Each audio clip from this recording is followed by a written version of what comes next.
हाँ जी, आज का टॉपिक जो हम करने वाले हैं, the topic is force and law of motion.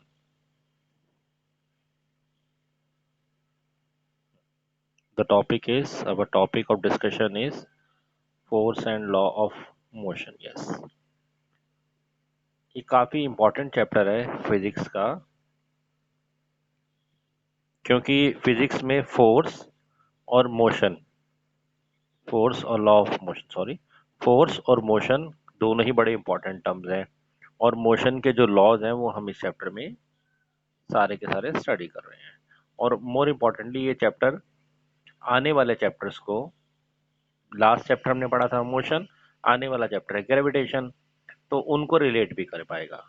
Okay, चलिए let us start force and law of motion. सबसे पहले टर्म हमें जो समझनी है, that is what do you mean by force. तो एक फोर्स की बड़ी पुरानी डेफिनेशन आपको सिखाई गई थी, अ पुश और pull is called a force, है ना। अ पुश और pull is called a force. ठीक है, वो भी डेफिनेशन ठीक है। हम थोड़ा सा और इसको मॉडिफाई कर देते हैं। और अब हम जिस फोर्स की बात कर रहे हैं, ये एक एक्सटर्नल एजेंट है जो बॉडी में उसकी स्टेट को चेंज करता है। जैसे अगर ये एक बॉडी है, तो इसके जो मॉलिक्यूल्स हैं वो भी एक दूसरे पर फोर्स लगा रहे हैं, इंटरमॉलिक्यूलर फोर्स लगा रहे हैं।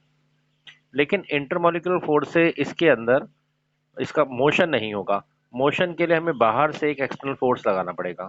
तो यहाँ जिस हम फोर्स की बात कर रहे हैं, उसको बहुत क्लियर कर देते हैं कि हम एक्सटर्नल की बात कर रहे हैं, हमें इंटरनल से कोई मतलब नहीं है। Clear.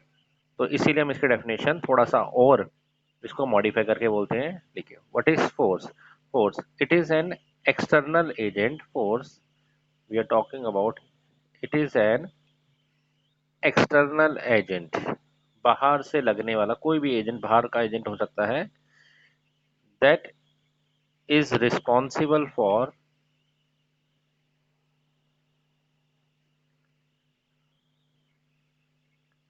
that is responsible for change in the state of the body, responsible for any change in the state of the body.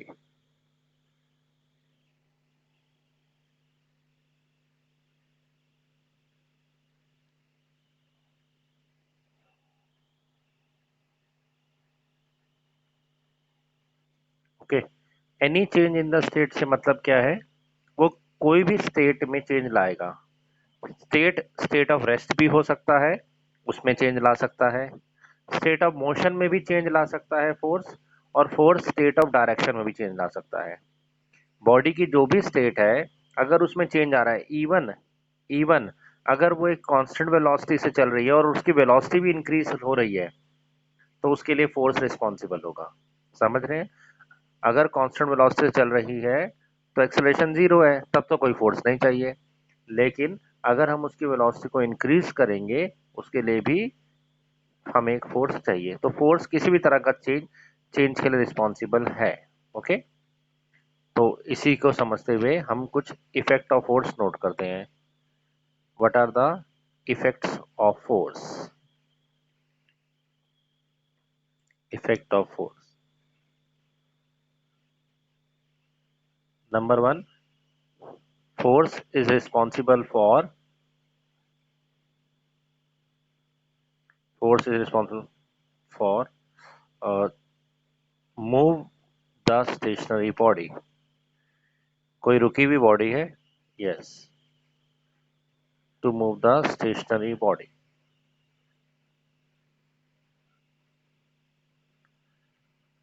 Okay, body rest पर है, हमने फोर्स लगाया, मूव करने लग गई।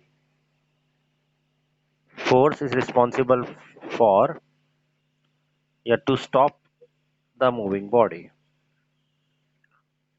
ऑलरेडी कोई बॉडी मूव कर रही है, if you want to stop, आपको फिर क्या लगाना पड़ेगा, फोर्स। ओके,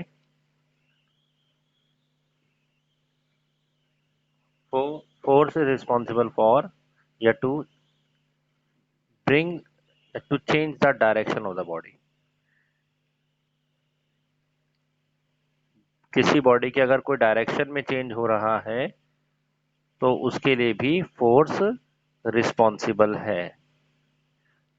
अगर कोई बॉडी सर्कुलर पाथ पे लगातार घूमे जा रही है, ये एक स्टोन है, मान लीजिए एक स्ट्रिंग से बना हुआ है, और ये अगर ऐसे सर्कुलर पाथ में घूमना है तो हर बार आपको इसको अंदर की तरफ में फोर्स लगाना पड़ेगा, स्ट्रिंग को अपने हाथ से पकड़ना पड़ेगा, और तभी ये स्टोन इस गोल गोल पाथ में घूम रहेगा। पकड़ना मतलब खींचना भी पड़ेगा, है ना। तो लगातार इसकी डायरेक्शन बदल रही है, सर्कुलर मोशन में लगातार डायरेक्शन बदल रही है, मीन्स आपने लगातार फोर्स लगाया हुआ है। बॉल को अगर आप ग्राउंड पे रोल करेंगे तो नेचुरली वो एक स्ट्रेट लाइन में चलेगी, अगर वो कहीं मुड़ी तो फोर्स लगा, मे बी वो स्लोप ऑफ द फ्लोर की वजह से हो सकता है, मे बी वो कोई चीज रास्ते में अड़ गई उसके से हो गया, पर डायरेक्शन के लिए कोई ना कोई फोर्स रिस्पॉन्सिबल होगा। Even force responsible for to increase और डिक्रीज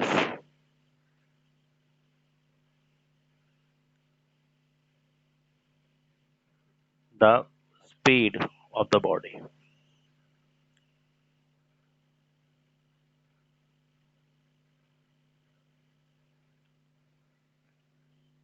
और फोर्स एक काम और करता है, किसी बॉडी की शेप और साइज में, अगर वो चला नहीं पाएगा तो उसका शेप और साइज, एक्सटर्नल फोर्स, ये भी कर सकता है। Force is also responsible for to change the shape and size of the body.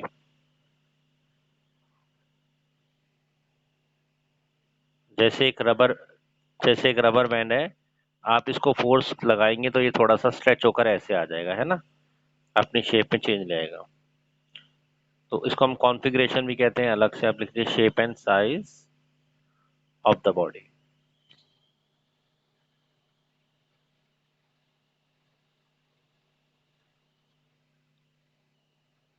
Okay, ये फोर्स के इफेक्ट हैं जिसके बारे में हम बात करने वाले हैं आज इस चैप्टर में। सो फोर्स एक एक्सटर्नल एजेंट है जो किसी बॉडी में बाहर से फोर्स करता है, और ये सब चेंजेस ला सकता है। कुछ भी स्टेट उसकी होगी उसको चेंज कर सकता है। It can be state of rest, it can be state of motion, it can be any state change in direction also. चलिए, फोर्स, किसी बॉडी पे लगने वाले जो फोर्सेस होते हैं उसको हमने दो कैटेगरी में डिवाइड किया है। One is balanced force, and another is unbalanced force.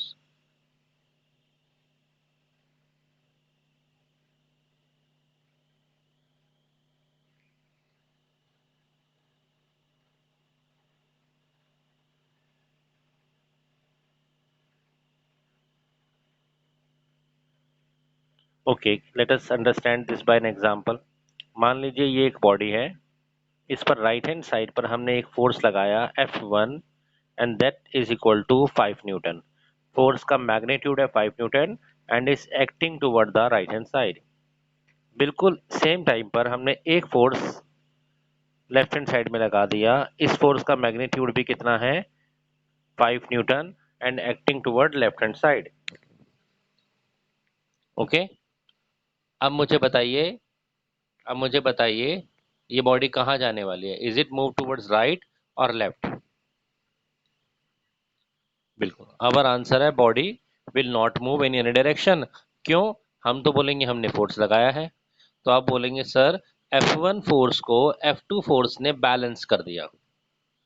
यहाँ पर जो दो फोर्स लगे हैं वो एक दूसरे के इक्वल और अपोजिट है, इसलिए उन्होंने क्या कर दिया, बैलेंस।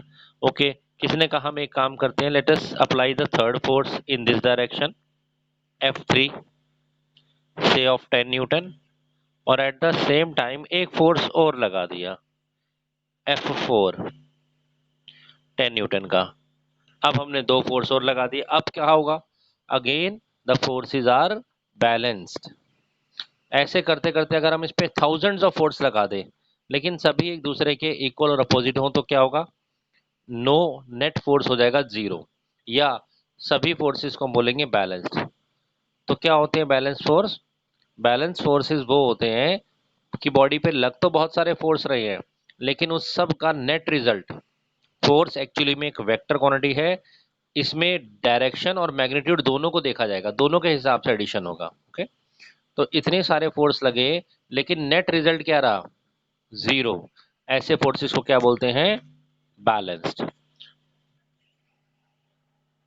और अब मान लीजिए ये एक बॉडी है, इस पर सिर्फ एक ही फोर्स लगा 5 न्यूटन का, ठीक है ना, फ्रिक्शन से ज्यादा है बस, तो अब ये बॉडी राइट की तरफ चल देगी, क्योंकि ये क्या है, अनबैलेंस फोर्स। ओके। और इसी तरह से अगर हमने यहां लगा दिया 10 न्यूटन का, तो नाउ लेफ्ट हैंड साइड में 5 न्यूटन का फोर्स एक्सपीरियंस करेगी और लेफ्ट साइड में जाएगी। ओके। तो बैलेंस फोर्स क्या किसी बॉडी को मूव करा सकते हैं, आंसर बैलेंस फोर्स मूव नहीं करा सकते, बल्कि वो स्टेट में चेंज नहीं लाते। अगर ऑलरेडी कोई बॉडी 20 मीटर पर सेकंड की स्पीड से चल रही है, तो आपने दो फोर्सेस एक्स्ट्रा और लगा दिए, आगे से भी और एक पीछे से भी, अभी भी जो आपने फोर्स लगाए वो बैलेंस्ड है, तो कोई फर्क नहीं पड़ेगा, वो अपनी वेलोसिटी से ही चलती रहेगी। ओके। बैलेंस फोर्स जिस स्टेट में ऑब्जेक्ट चल रहा है उसी स्टेट को कंटिन्यू करेंगे। भैया आप ऑलरेडी एक साइकिल वाला साइकिल चला रहा था, किसी ने पीछे से रोकना चाहा, किसी ने आगे से उतना ही उसको खींच लिया, बात वही है, बैलेंस हो गया। ओके। तो बैलेंस फोर्स क्या है, इतने सारे फोर्स लगे किसी बॉडी पर, लेकिन उसका फाइनल रिजल्ट क्या आ जाए, जीरो, तो उनको हम बोलते हैं balance force. Okay. Let us write the definition of balance force. लिखिए, if the resultant of all the forces, if the resultant of, resultant का मतलब है final, if the resultant of all the forces acting on a body, हाँ, is equal to zero,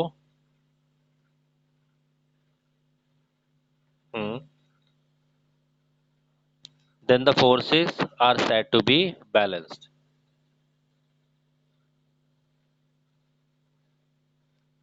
resultant force actually में एक vector quantity है, vector पे हम ऐसा एरो भी लगा सकते हैं। तो in case of balance force, F1 plus F2 पहला फोर्स, दूसरा फोर्स, अप टू जितने भी फोर्सेस है Fn, इन सब का फाइनल आंसर क्या आने वाला है, जीरो। हमने वेक्टर का साइन लिखा है क्योंकि हम डायरेक्शन को भी इंक्लूड करके बात कर रहे हैं, है ना। अपोजिट डायरेक्शन में लगे हैं तो मींस वो एक दूसरे के लिए माइनस हो गए। और अनबैलेंस फोर्स में सेम डेफिनेशन है, if the resultant of all the forces acting on a body is not equal to zero, the forces are said to be unbalanced.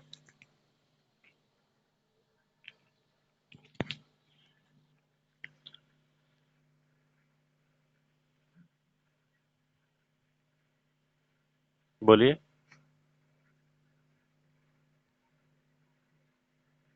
Hmm.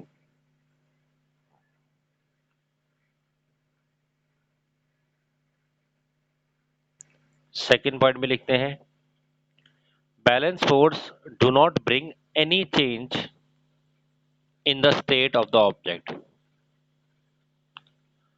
do not bring any change in the state of the object,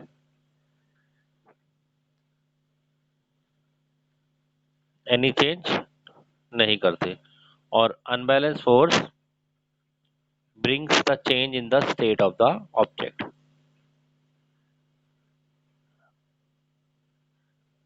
brings change, yes, state of rest है तो state of motion ला सकते हैं, ठीक है ना, state of motion है तो उसको फास्ट या स्लो भी कर सकते हैं, रेस्ट भी ला सकते हैं, डायरेक्शन को भी चेंज कर सकते हैं, ये हमेशा चेंजेस के लिए रिस्पॉन्सिबल है। ओके। जबकि बैलेंस फोर्स नहीं। चलिए, इसी पे चलते हुए एक क्वेश्चन हम करते हैं, न्यूमेरिकल देखते हैं, लेट अस सी, नोट करते जाइए।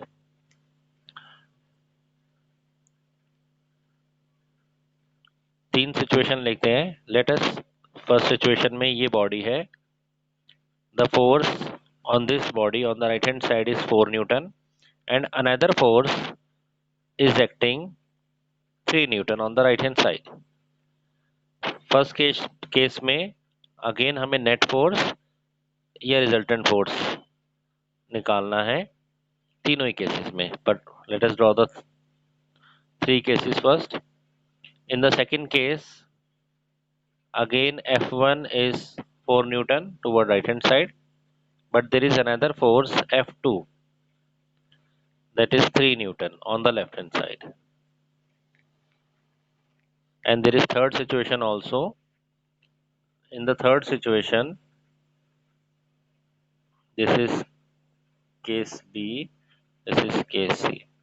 There is a force F1 again 4 Newton on the right hand side, and this is another force F2 3 Newton right angle to it. Okay,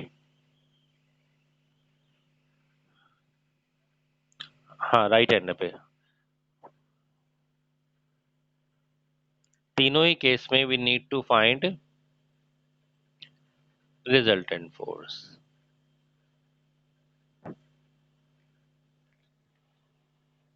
resultant means vector sum, मतलब direction को ध्यान रखना है. तो first case तो आप ये देख ही रहे हैं, दोनों सेम डायरेक्शन में है, तो रिजल्टेंट कितना हो जाएगा 7 न्यूटन टुवर्ड्स राइट, है ना, टुवर्ड्स राइट. सेकंड केस में क्या होगा बोलिए. रिजल्टेंट विल बी 4 और 1 अपोजिट डायरेक्शन में. हाँ बोलिए. 1 Newton right. Okay, third case के बारे में बताइए. अब ये दो केस तो हो गए, हटा देते हैं. थर्ड केस में आपको क्या लग रहा है? What do you think about the third case?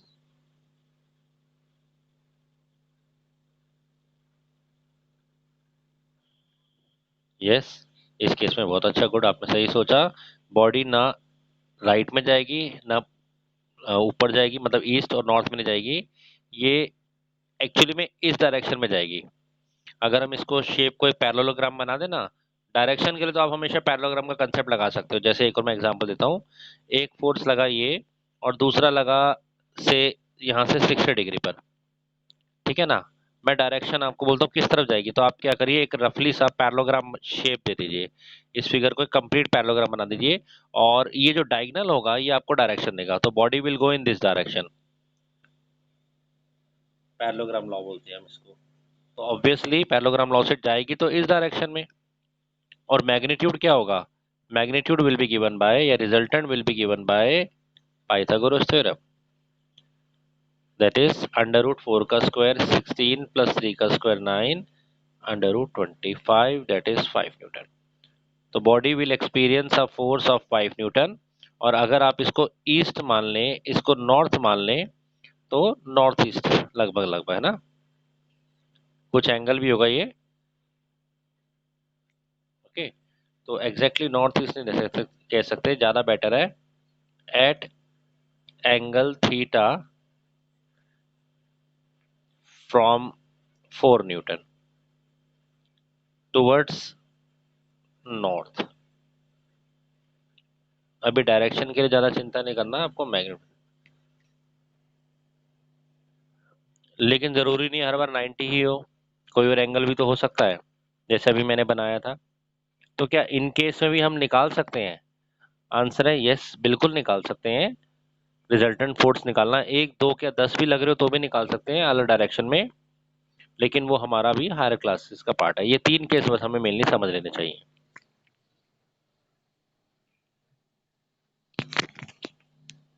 Clear?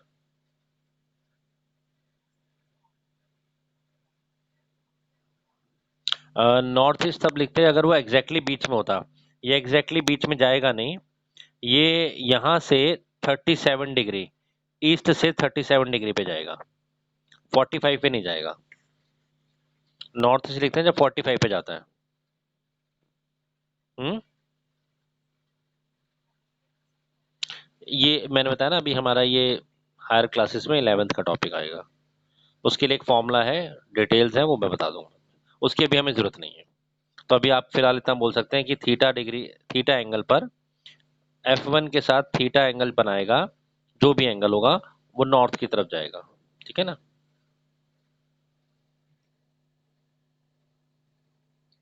So this is all about introduction of force. Now let us move to the next topic that is inertia.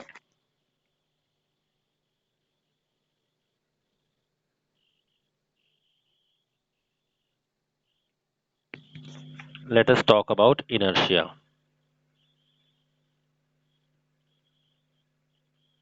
हाँ जी, कुछ बता सकते हैं इनर्शिया के बारे में? एनीथिंग जो आपके माइंड में आता हो?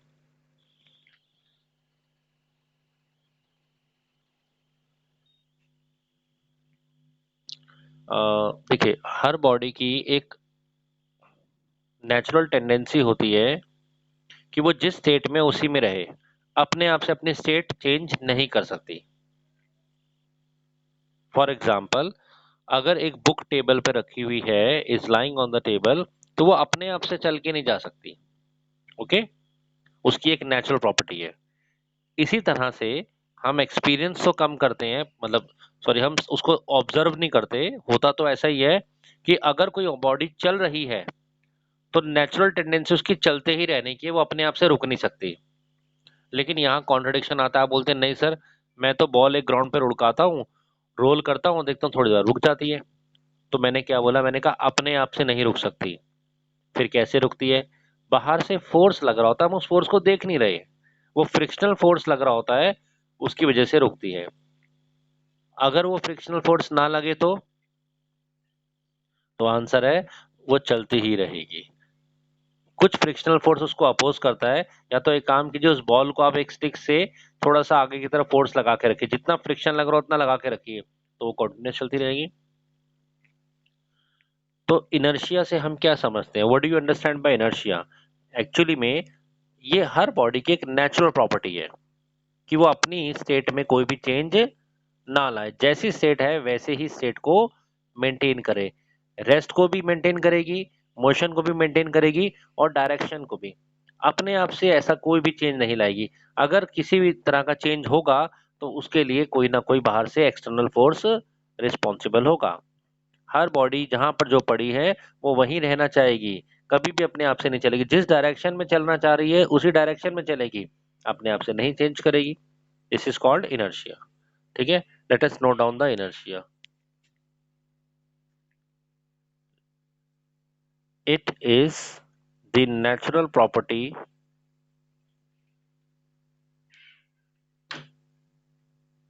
of the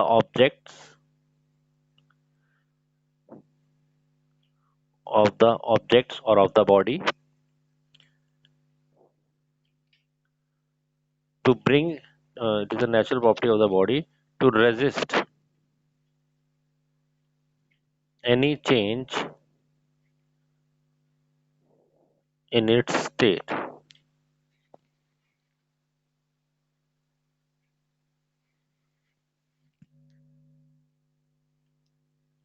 basically it is a natural property of a body. कई बार हम बोलते हैं ना, अरे ये चीज कहाँ से चलेगी, इसके कोई पैर थोड़ी है। हम जानते हैं कि वो जहां है वहीं रहेगी। नेचुरल प्रॉपर्टी क्या है? कि वो अपने आप से अपनी स्टेट में कोई भी चेंज नहीं लाती, बल्कि उसका जो चेंज इन स्टेट होने वाला है उसको तो रजिस्ट करती है। जिस स्टेट में है उसी स्टेट में रहना चाहती है, चेंज को रजिस्ट करती है। This is called inertia. Okay, अच्छा, इनर्शिया किस पे डिपेंड करता होगा, सोचो। तो आंसर है हर बॉडी का इनर्शिया उसके मास पे डिपेंड करता है। जिसका मास जितना ज्यादा है वो अपनी स्टेट में उतना ही मुश्किल से चेंज लाती है। इट मीन्स एक भारी ऑब्जेक्ट, बड़ा ऑब्जेक्ट जिसका मास ज्यादा है, उसको चला पाना भी मुश्किल, और चलते हुए को रोक पाना भी मुश्किल। जबकि एक छोटे ऑब्जेक्ट को जिसका मास कम है, चलाना भी आसान और चलते हुए को रोकना भी आसान, यानी कि उसके इनर्शिया क्योंकि कम है तो चेंज लाना भी आसान है। Getting a point? तो inertia depends on the mass. इसको आप ऐसा लिख लीजिए, पूछा जाता है what is the measure of inertia, तो mass of the body is the measure of the inertia. Yes.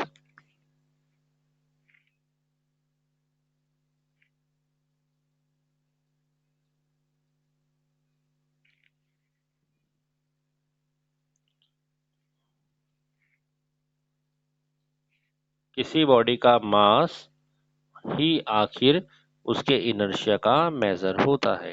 Means more mass more inertia. एक खड़े हुए ट्रक को आपको पुश करके चला पाना मुश्किल है। क्यों? क्योंकि इसका मास ज्यादा है, उसका इनर्शिया ज्यादा है। और इनर्शिया क्या काम करता है? इनर्शिया चेंज को अपोज करता है। आप उसको चेंज करना चाहते हैं, मूव कराना चाहते हैं, उसका इनर्शिया ज्यादा है, क्योंकि मास ज्यादा है, वो मोशन को अपोज करेगा। इसी तरह से अगर एक ट्रक मूविंग कर रहा है ऑलरेडी, तो मूविंग ट्रक का मास ज्यादा है और मूविंग ट्रक का इनर्शिया ज्यादा हो गया। अगर आप उसको रोकना चाहते हैं, क्योंकि उसका इनर्शिया ज्यादा है, इनर्शिया चेंज को अपोज करता है, तो अब रोक पाना भी मुश्किल है। Compare to a bicycle.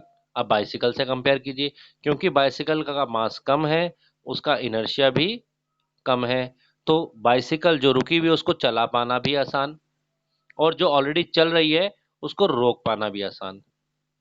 क्योंकि इनर्शिया कम है, तो इनर्शिया को रजिस्ट, इनर्शिया का काम होता है चेंज को रजिस्ट करना, तो वो जो चेंज हो रहा है उसको इनर्शिया को रजिस्ट करना भी मुश्किल हो रहा है। मतलब आसानी से आप उस इनर्शिया को चेंज कर सकते हैं।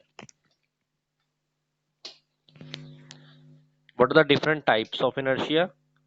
So inertia can be of different type of inertia. That is, number one is inertia of rest. अगर आपको एक्सप्लेन करना तो आप कैसे एक्सप्लेन करेंगे? इनर्शिया ऑफ रेस्ट क्या है? It is the property of a body which resist any change in the अगर if a body is at rest, it will continue to remain in the rest due to inertia of rest. If a body is at rest already, then it will continue to remain into inertia of rest, continue to remain in the rest due to inertia of rest. कब तक? जब तक कोई force लगेगा, अपने आप से तो नहीं करेगी। Second is inertia of motion, and third is inertia of direction.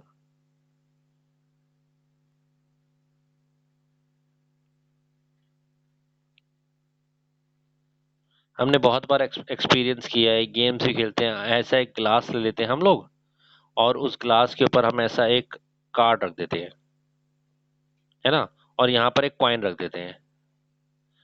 आप इस कार्ड को ऐसे फिंगर से हिट कीजिए, तो आप क्या देखते हैं?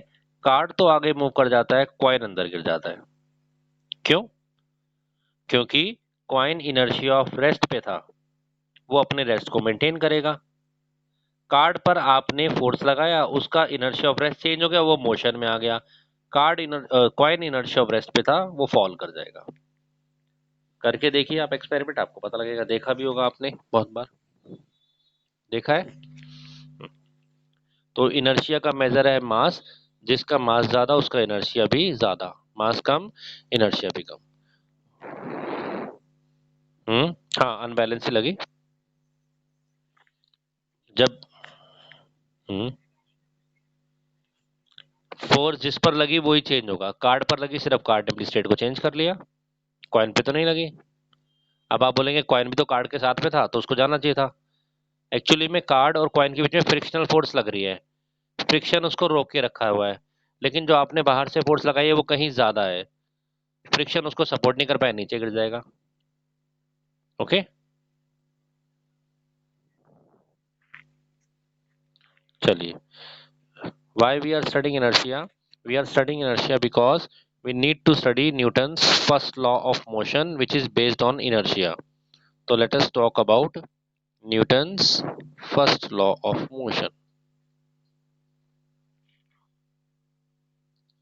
Newton's first law of motion,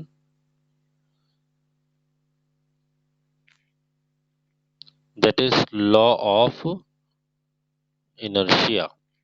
It is also known as law of inertia.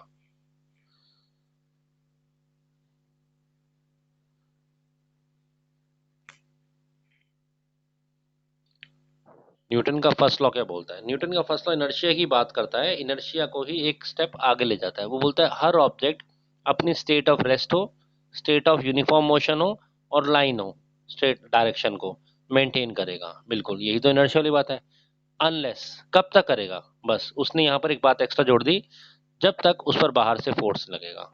अगर फोर्स लगेगा तो चेंज होना ही पड़ेगा, ठीक है ना? अगर फोर्स एनफ है तो चेंज लाना ही पड़ेगा, अदरवाइज वो अपनी इस स्टेट को मेंटेन करेगा। क्योंकि ये बात इनर्शिया वाली थी तो इसलिए हमने लॉ ऑफ इनर्शिया भी कह दिया। ओके, तो न्यूटन का फर्स्ट लॉ लिख लेते हैं। क्या है? Every object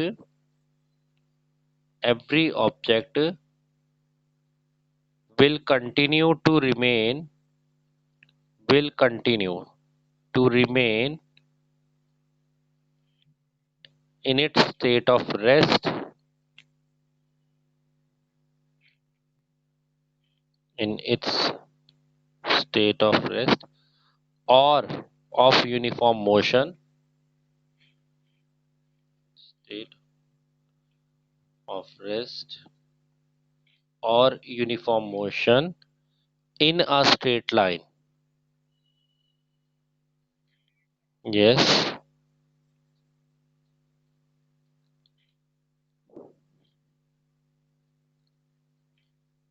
straight line, unless an external force is applied on the object. Unless an external force is applied on the object.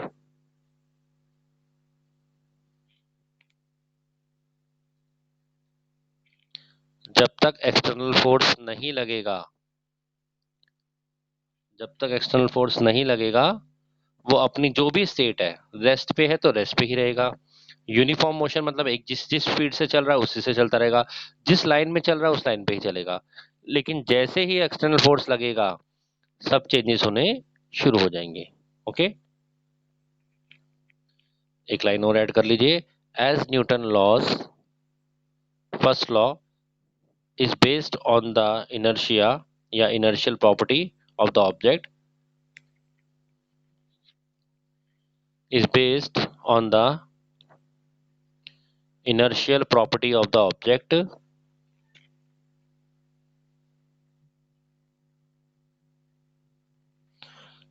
hence it is also known as law of inertia.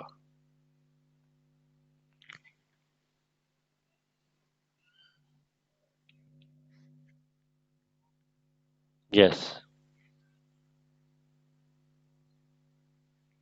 अब वो card वाला जो आप question सुन रहे थे, अभी आप question कर रहे थे, अब उसका फिर आंसर सुनिए। न्यूटन के लॉ के अकॉर्डिंगली एक्सप्लेन करते हैं। जैसे ही हमने उस कार्ड को हिट किया तो हमने कार्ड पे फोर्स लगाया। न्यूटन का लॉ बोलता है जिस पे फोर्स लगेगा वो अपनी स्टेट को चेंज करेगा। कार्ड पे फोर्स लगा, वो अपनी स्टेट को चेंज कर गया, आगे मूव कर गया। लेकिन जिस पे नहीं लगा वो तो अपनी स्टेट को मेंटेन करेगा। तो क्वाइन क्योंकि रेस्ट पे था तो वो अपनी रेस्ट की स्टेट को ही मेंटेन करेगा, और इसीलिए कार्ड आगे मूव कर गया और क्वाइन नीचे गिर गया। ठीक है ना? चलिए अब इस पे क्वेश्चंस और कर सकते हैं। एक इसी क्वाइन वाले एग्जांपल को मैं ऐसे भी समझा सकता हूँ। सपोज आप एक कारपेट पे खड़े हैं, ठीक है, और कोई आपका फ्रेंड आया और उसने मजाक किया और कारपेट को जोर से खींच लिया। क्या होने वाला है? आप उछल के पीछे गिरने वाले हैं। कारपेट तो क्योंकि आगे खींच लिया गया, कारपेट पे फोर्स लगाया, उसको खींच लिया, कारपेट मोशन में आ गया। आप कारपेट के ऊपर खड़े थे, आप रेस्ट पे अपना रेस्ट ही मेंटेन करेंगे, है ना? तो आप बैकवर्ड डायरेक्शन में गिर जाएंगे। बाकी अगर वो बहुत स्लो स्लो खींचेगा तो आप भी कारपेट के साथ आएंगे, है ना? वो सारा डिपेंड करता है फ्रिक्शन के ऊपर। चलिए, खैर अभी हम उस फ्रिक्शन को इग्नोर करके चल रहे हैं। अब इसकी एप्लीकेशन देखते हैं जो मैं समझाना चाह रहा हूँ। Application of Newton's first law.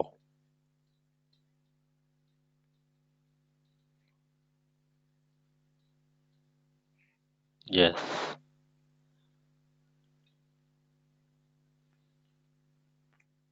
आप अक्सर एक्सपीरियंस करते हैं बसेस वगैरह में, जब बस मूविंग बस एकदम से स्टॉप करती है तो आप आगे की तरफ गिरते हैं, और जब एक बस जो ऑलरेडी रेस्ट पर है वो चलती है तो आप पीछे की तरफ गिरते हैं। इस चीज को भी हम इनर्शिया के लॉ से, न्यूटन के फर्स्ट लॉ से एक्सप्लेन कर सकते हैं। जैसे फर्स्ट लिख लीजिए, the passengers falls forward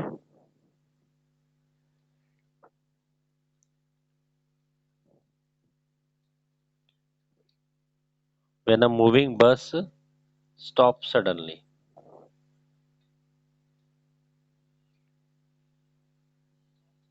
yes, एकदम से अगर ब्रेक लगे या बस एकदम से रुक जाए तो हम क्या देखते हैं, लोग आगे की तरफ गिर जाते हैं।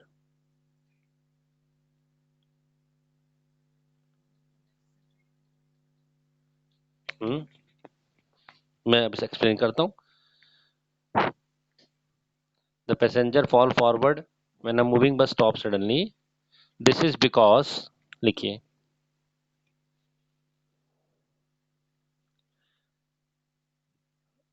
when a bus is moving,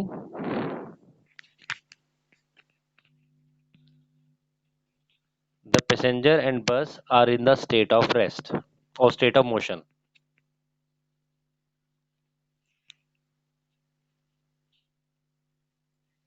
Yes,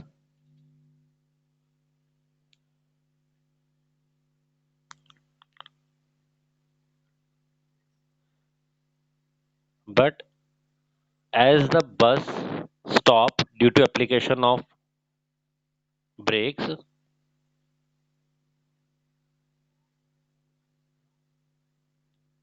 due to application of brake, the bus sets into inertia of rest. बस पर फोर्स लगा, बस के व्हील घूम रहे थे, उस पर ब्रेक्स ने फोर्स लगाया और वो रेस्ट पर आ गए। बस sets into inertia of rest. लेकिन क्या पैसेंजर पर कोई एक्चुअली फोर्स लगा? आंसर उन पे तो नहीं लगा। बस मूव कर रही थी, बस के व्हील्स पर ब्रेक लगाया हमने, बस के व्हील पे फोर्स लगाया, व्हील्स घूमना बंद हो गए। लेकिन पैसेंजर जो ऑलरेडी बस के साथ मूव कर रहे थे, क्या उन पे कोई फोर्स लगा? आंसर है नहीं लगा। तो फिर तो वो अपनी स्टेट को मेंटेन करेंगे। The bus sets into inertia of rest but the passenger tends to remain या continue to remain in inertia of motion in accordance with first law. First law बहुत क्लियर बोलता है, जिस पे फोर्स लगेगा भाई वो रुक जाएगा, जिस पे नहीं लगेगा वो अपने स्टेट को मेंटेन करेगा। तो शुरू में दोनों मूव कर रहे थे, बस भी मूविंग थी, पैसेंजर भी साथ साथ मूव कर रहे थे, उनकी लोअर बॉडी पैसेंजर की बस के साथ कांटेक्ट में थी। ठीक है ना, लोअर बॉडी कांटेक्ट में थी, बस पे फोर्स लगा, बस रुक गई। पैसेंजर के साथ होने वाला है, कई बार बच्चे सोच लेते हैं कुछ पार्ट बस का बॉडी का कांटेक्ट तो है। हाँ ठीक है, लोअर बॉडी अगर बस के साथ कांटेक्ट में रुकी थी लेकिन अपर बॉडी तो आगे मूव करना चाहिए, तो वो आगे ही गिर जाएंगे। हर बार यही लैंग्वेज इसकी बनेगी हर क्वेश्चन में। द पैसेंजर, नहीं पहले किस बस, जब बस बस मूव कर रही थी तो किस में थे पैसेंजर? जब बस मूव कर रही थी तो पैसेंजर मोशन में आ गए थे। हम्म चल नहीं रही, लेकिन बस अगर चल रहा, बस चल रही तो बस के साथ मूविंग ही हो गए ना। अच्छा, अगर बस की स्पीड 40 है तो पैसेंजर की स्पीड क्या है? 40 ही है ना, 40 है ना। अब बस जीरो पे आ गई तो पैसेंजर के साथ क्या होने वाला है? अगर वो खड़े हुए हैं तो शुरू में तो इनिशियली क्या होगा, न्यूटन का फर्स्ट लॉ अप्लाई हो जाएगा। अगर वो बस के साथ चल रहे थे और बस रुक गई तो पैसेंजर तो अपना मोशन कंटिन्यू करेंगे और उनको झटका लगेगा और वो आगे की तरफ गिरेंगे। अब इसका उल्टा देखो, passenger falls in backward direction. Backward direction, इससे भी एक्सप्लेनेशन में आ जाएगा। बैकवर्ड डायरेक्शन व्हेन अ बस स्टार्ट सडनली। अब एक बस सडनली स्टार्ट हुई तो पैसेंजर पीछे गिर गए, अगेन समझिए, this is again because due to the Newton first law. क्या हुआ, जैसे बस स्टार्ट सडनली हुई, the bus sets into inertia of motion but the passenger जो कि रेस्ट पे थे, they will continue to remain into inertia of rest. Bus तो आ गई इनर्शिया ऑफ मोशन में, फोर्स लगा, लेकिन पैसेंजर जो इनर्शिया ऑफ रेस्ट पे थे they will continue to remain into inertia of rest. तो उनकी लोअर बॉडी, चलो मान लेते हैं बस के कॉन्ट्रेक्ट नहीं, तो लोअर बॉडी आगे की तरफ मूव कर गई और अपर बॉडी, वो तो रेस्ट पे थी, रेस्ट पे रहना चाहिए, तो अल्टीमेटली हुआ क्या, थोड़ा सा पैर आगे गए, अपर बॉडी पीछे गई और अल्टीमेटली पैसेंजर पीछे की तरफ फॉल कर गए। ओके। बस जब शुरू में, हाँ, अभी स्टार्ट होने वाली है, बस स्टार्ट हो रही, अभी खड़ी है बस, तो दोनों रेस्ट पर हो गए, कोई मूव नहीं कर रहा। जैसे ही बस पे फोर्स लगा, इंजन ने फोर्स लगाया, बस स्टार्ट हो गई सडनली, तो बस पे फोर्स लगा, बस आगे चल पड़ी। लेकिन जो पैसेंजर है वो अपना रेस्ट है तो रेस्ट पे कंटिन्यू, या तो पैसेंजर को भी कोई धक्का मार रहा होता। पैसेंजर रेस्ट, शुरू में ये सब होगा बिल्कुल स्टार्ट में, बाद में तो वो उसका पार्ट बन के ही साथ में मूव करेंगे। ठीक है ना। जैसे स्टेट चेंज हो रही होती है ना, उस टाइम पे ही अप्लाई हो जाता है। इसकी भी लैंग्वेज सेम है, आप लैंग्वेज लिख लीजिए। The passenger falls in backward direction when a bus stop suddenly. अब सिंपल लैंग्वेज लिखवाता हूँ। This is because the bus sets into inertia of motion, but into inertia of motion, but the passenger tends to remain, bus sets into inertia of motion, but the passenger tends to remain or continue to remain in its state of rest। वो शुरू में भी rest पे थे और अभी भी अपनी स्टेट ऑफ रेस्ट को कंटिन्यू करना चाहते हैं, इन accordance with Newton first law.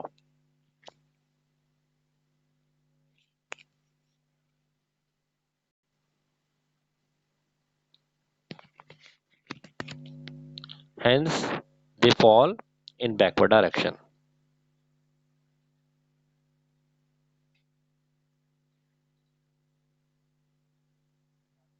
Yes. और क्या एप्लीकेशन है, एक और आपका, आप देखते हैं, एक्सपीरियंस करते हैं। The dust particles comes out of a carpet when it is bitten with stick। The dust particles, यहाँ भी आप यही लॉ से समझ सकते हैं। comes out of a carpet, of the carpet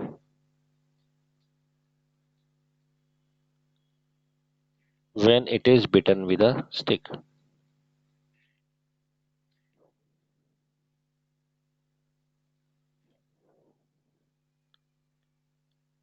इसका क्या रीजन देंगे, एक चीज आप देखिए इनर्शिया ऑफ मोशन में है, सेट हो गई, और एक चीज इनर्शिया ऑफ रेस्ट पे थी, तो वो अपने आप को मेंटेन करेगी।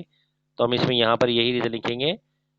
This is because the carpet को आपने स्टिक से हिट किया, it sets into inertia of motion, but the dust particle, इतने छोटे छोटे साइज था उनका स्टिक के कंपैरिजन में, they will continue to remain in state of rest.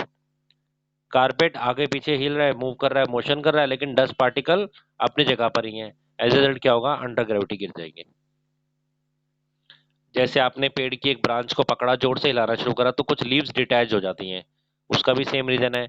आपने ब्रांच को हिलाया, ब्रांच आ गई इनर्शिया ऑफ मोशन में, लेकिन लीव इनर्शिया ऑफ रेस्ट पे थी, उसी में रहना चाहती हैं, तो कुछ डिटैच हो गई, अलग हो गई। हाँ, ग्रेविटी का फोर्स ज्यादा काम कर गया और वो डिटैच हो गई।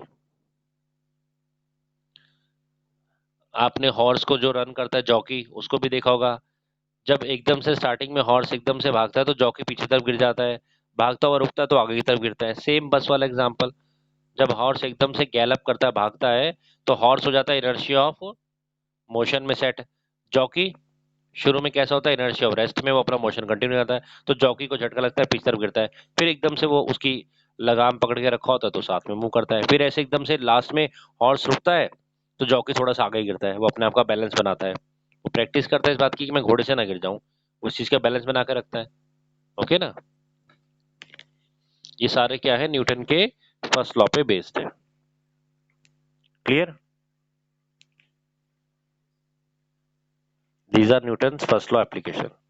चलिए एक टॉपिक और समझते हैं न्यूटन के सेकंड लॉ से पहले। The topic is momentum.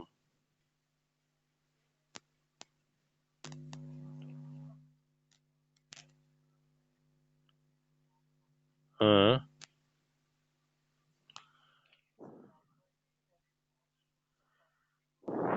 हम्म। हम्म। बोलिए। बस चल रही है तो पैसेंजर भी तो मूव कर रहे हैं ना बस के साथ में, मोशन में है। बस स्टार्ट हुई, अभी दोनों स्टार्ट होने वाली है, तो शुरू में इनिशियली दोनों रेस्ट पर है ना। कंफ्यूज मत हो, मैं क्लियर करता हूँ, दोबारा से सुनिए। अभी बस स्टार्ट नहीं हुई है, बस खड़ी हुई है, तो पैसेंजर भी उसमें बैठे हुए हैं जाके, दोनों रेस्ट पर है। ठीक है। हमने बस को स्टार्ट करा, जस्ट स्टार्ट हुई उस टाइम की बात कर रहा हूँ, जस्ट उस फ्रैक्शन ऑफ सेकंड्स की। बस स्टार्ट हुई और बस मोशन में आ गई। शुरू में जस्ट आफ्टर स्टार्ट थोड़ी सी देर के लिए, 0.1 सेकंड के लिए क्या हुआ, पैसेंजर रेस्ट पे थे, बस मोशन में आ गई। तो क्या होगा, न्यूटन के दोनों फर्स्ट लॉ फॉलो करेंगे, बस पे फोर्स लगा, बस मोशन में आ गई, पैसेंजर रेस्ट थे, रेस्ट को ही मेंटेन करना चाहते हैं। एज रिजल्ट क्या होगा, एज रिजल्ट क्या होगा, लोअर बॉडी तो पैसेंजर की बस के साथ आगे जाएगी, अपर बॉडी पीछे जाएगी, तो अल्टीमेटली पीछे गिर जाएंगे। क्लियर ये बात। अब आ जाओ मूविंग बस के केस में। अब बस मूव कर रही है, पैसेंजर अंदर बैठे हैं, मूविंग कर रहे हैं, दोनों चल रहे हैं, कोई दिक्कत नहीं है, दोनों मोशन में है ना। हम्म।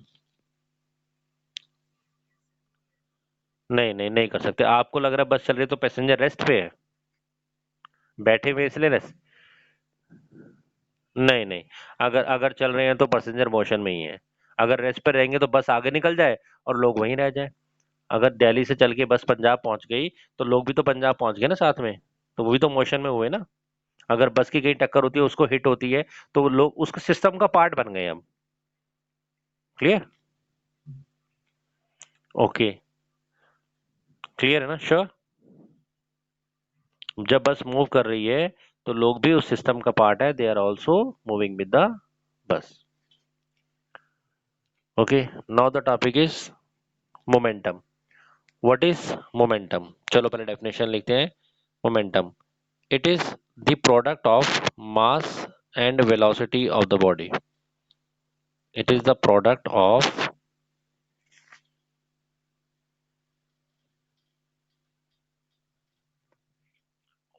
mass and velocity of the body.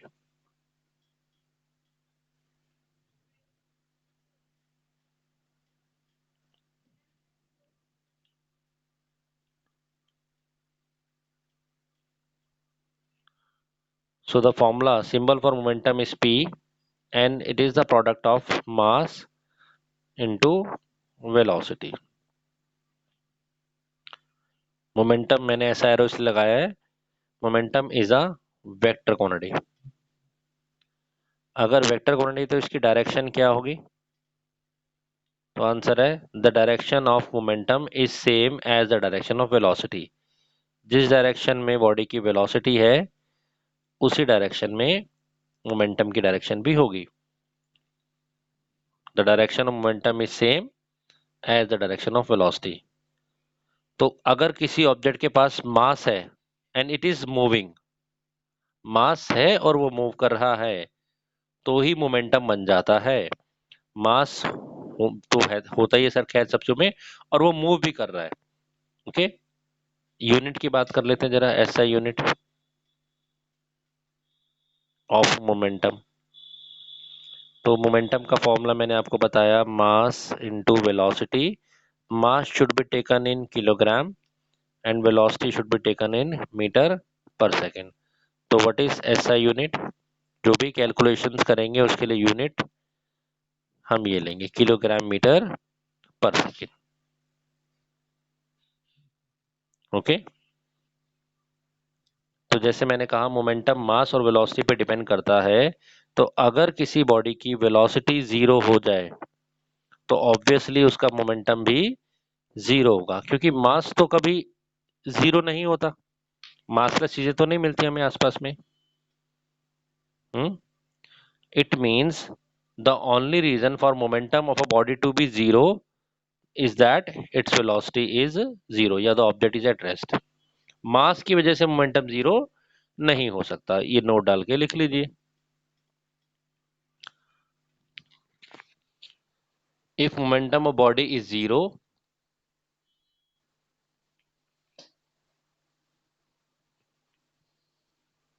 it means it means the body is at rest, because mass of the body can never be zero. Okay.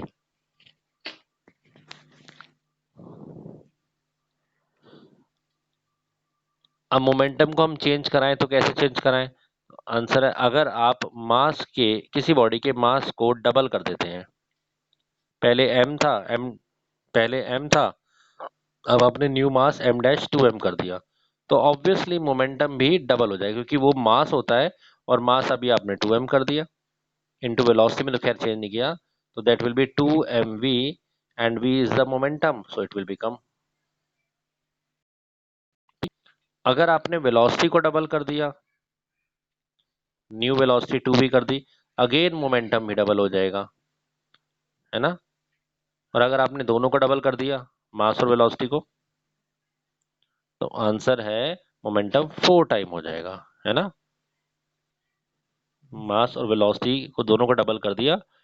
Day to day life में या प्रैक्टिकल लाइफ में मास के comparatively velocity को ज़्यादातर हम double करने पे ध्यान दें। मास मास को बढ़ाना, मास का कंटेंट बढ़ाना मुश्किल होता है। जैसे मैं अगर एक बुलेट की बात करूं, तो छोटी सी बुलेट जिसका मास बेशक कम है, लेकिन अगर इसको हाई वेलोसिटी पे फायर किया जाए, ऐसी गन बना दी जाए इसकी वेलोसिटी काफी हाई कर दे, तो इसका इफेक्ट ओवरऑल ज्यादा होगा। ओके, क्योंकि मोमेंटम ज्यादा होगा। यस, मोमेंटम की ही बात हो रही है।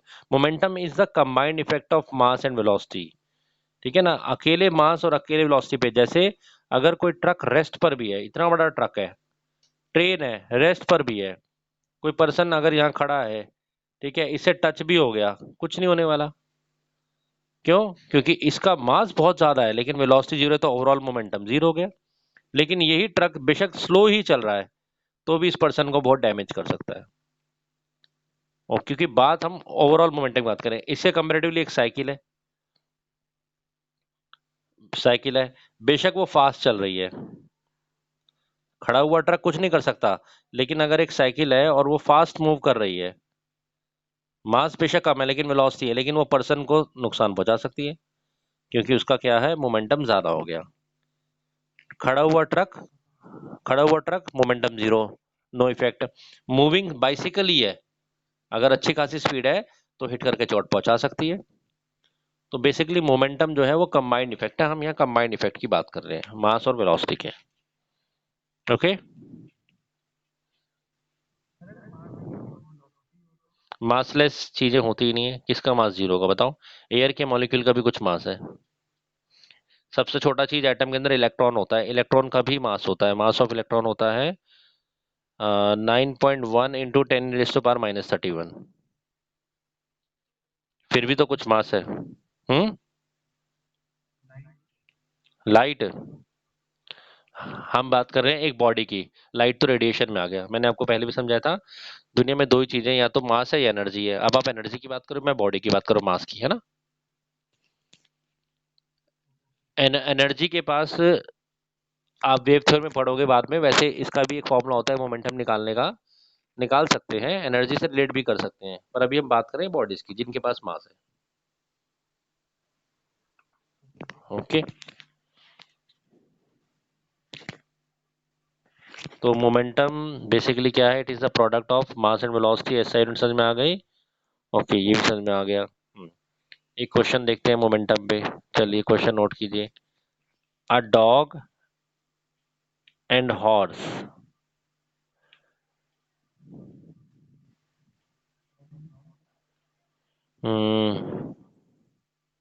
Have the same momentum. When dog and horse running, दोनों के दोनों रन कर रहे हैं, have the same momentum. My question is whose velocity is more? Have the same momentum, whose velocity is more? किसकी वेलोसिटी ज्यादा है?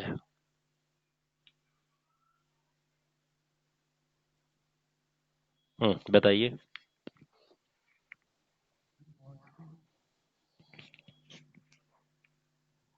रॉन्ग। हॉर्स का मास ज्यादा है, फिर भी उसका मोमेंटम डॉग के बराबर है, ये कब हो सकता है? हॉर्स का मास ज्यादा होते हुए भी उसका मोमेंटम डॉग के ही बराबर है। ये कब हो सकता है? जब हॉर्स की वेलोसिटी कम हो और डॉग की वेलोसिटी, डॉग का मास कम है फिर भी वो हॉर्स के बराबर मोमेंटम दे रहा है। बताइए ये कब हो सकता है? जब डॉग फास्ट भाग रहा हो। चलो मैं आपको इसको प्रेजेंट करके दिखाता हूँ। अकॉर्ड ये तो मैंने ऐसे कहा नहीं, हमेशा ऐसा ही होगा। मान लो हॉर्स धीरे भाग रहा है, हमने कब हमने कहा दोनों का मोमेंटम सेम है, हमने ऑब्जर्व किया, ठीक है ना। और कुछ ऐसी ब्रीड भी हो सकती है डॉग की जो फास्ट भाग रही हो। खैर हम यहाँ उनकी स्पीड, हम कह रहे हैं दोनों का मोमेंटम सेम है। क्वेश्चन को समझिए ना। Momentum of horse is equal to momentum of dog. This is our given situation. Momentum of horse should be mass of horse into velocity of horse. Momentum of dog should be mass of dog into velocity of dog. Okay. Now mass इसको एक तरफ करते हैं तो mass of horse upon mass of dog should be equal to velocity of dog upon में velocity of horse. Okay अब आप देख रहे हैं ये इनवर्सली आ गया। क्लियर? इसका ये देखो दोनों इनवर्सली उल्टा चले गए, मतलब mass of horse is inversely proportional to velocity of horse. ऐसा आ गया ना रिलेशन यहाँ पर। अगर आप हॉर्स के और डॉग के देखेंगे तो डॉग का रिलेशन भी ऐसे ही है। मास इज इनवर्सली, इस सिचुएशन में mass is inversely proportional to velocity. तो अगर किसी का मास ज्यादा है तो उसकी वेलोसिटी क्या होगी? कम। वी नो दैट हॉर्स का मास होता है ज्यादा तो उसकी वेलोसिटी क्या हो जाएगी? कम। इसलिए डॉग की वेलोसिटी ज्यादा है। क्लियर?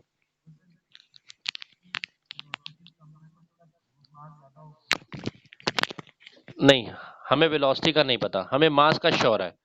ये तो पक्का श्योर है कि हॉर्स का मास ज्यादा होगा